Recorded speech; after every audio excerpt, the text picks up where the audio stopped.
பரியல் ground அருகில் உங்கள் நிலம் இருந்தால் அதுக்கு அனுமதி பெறுவது எப்படி? பரியல் கிரவுண்டுனா நிறையா பொதுமக்களுக்கு அதில் பரியல் ஒன்றா என்ன அப்படின்னு கேட்பாங்க. அது இடுகாடு, சுடுகாடு, இடுகாடுன்னு சொல்லுவோம் இல்லையா, அதுதான் பரியல் கிரவுண்டு. இந்த பரியல் கிரவுண்டு அருகில் 4 திசையில் ஏதோ ஒரு திசையில் உங்களோட நிலம் அமைஞ்சு நீங்கள் அதுக்கு ஒப்புதல் பெற முடியுமா நகர் ஊரமைப்பு இயக்கத்தில் அப்படின்னா எளிமையாக பெறலாம்.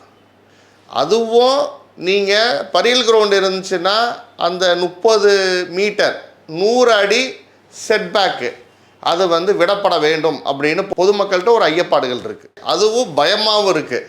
அதெல்லாம் கிடையாது, எந்த விதமான பயமும் ஐயப்பாடுகளும் கிடையாது.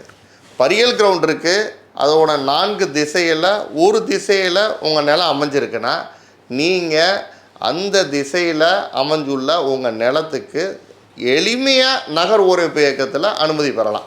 மனைப்பிரிவாக இருக்கட்டும், இல்லை கட்டிட திட்ட அனுமதியாக இருக்கட்டும்.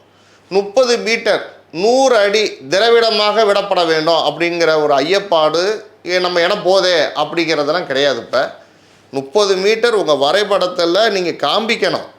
அந்த 30 மீட்டர் 100 அடியை உங்கள் வரைபடத்தில் கோடிட்டு காமிக்கணும்.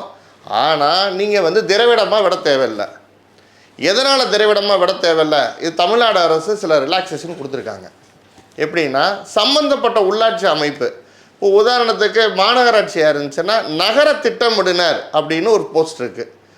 அந்த அலுவலரை நீங்கள் அணுகி ஆணையாளர் மூலயமா ஒரு தடையில்லா சான்று பெறணும்.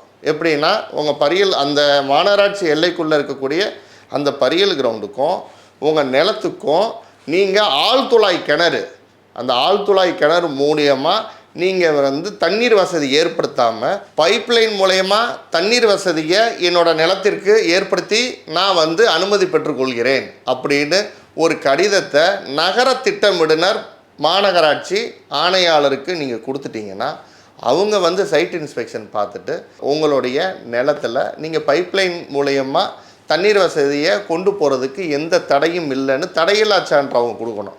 அதே தான் சேமு நகராட்சியாக இருக்கட்டும், இல்லை பேரூராட்சியாக இருக்கட்டும், இல்லை ஊராட்சியாக இருக்கட்டும், எல்லாத்துலேயுமே அங்கே சுகாதார அலுவலர்னு ஒருத்தர் இருப்பார். அந்த சுகாதார அலுவலர்கிட்ட ஒரு குறிப்பு வாங்கி ஆணையாளர்கிட்ட ஒரு தடையில்லா சான்று வாங்கி, இப்போ ஊராட்சியாக இருந்துச்சுன்னா வட்டார வளர்ச்சி அலுவலர், சுகாதார அலுவலர் மூலயமா வட்டார வளர்ச்சி அலுவலர்கிட்ட தடையில்லா சான்று அந்த ஆழ்துளாய் கிணறு மூலியமாக இல்லாமல் பைப்லைன் மூலியமாக தண்ணீர் வசதியை நான் ஏற்படுத்தி நான் மனைப்பிரிவோ இல்லை கட்டிட அனுமதியை நான் நகர் ஊரமைப்பு இயக்கத்தில் பெற்றுக்கொள்கிறேன் அப்படிங்கிற ஒரு கடிதத்தை கொடுத்து அவங்க அதுக்கு தடையில்லா சான்று கொடுத்துட்டாங்கன்னா எளிமையாக நீங்கள் பரியல் கிரவுண்டு அருகில் உங்கள் நிலம் இருந்தாலும் நீங்கள் அனுமதி பெற்றுக்கொள்ளலாம். அதில் எந்த விதமான கடினமோ இல்லை இடர்பாடோ இல்லை பயமோ பொதுமக்களுக்கு தேவையில்லை. ரெங்கா பிளானர்ஸ் பிரைவேட் லிமிடெட் வழங்கும் உங்கள் நிலம் உங்கள் அனுமதி.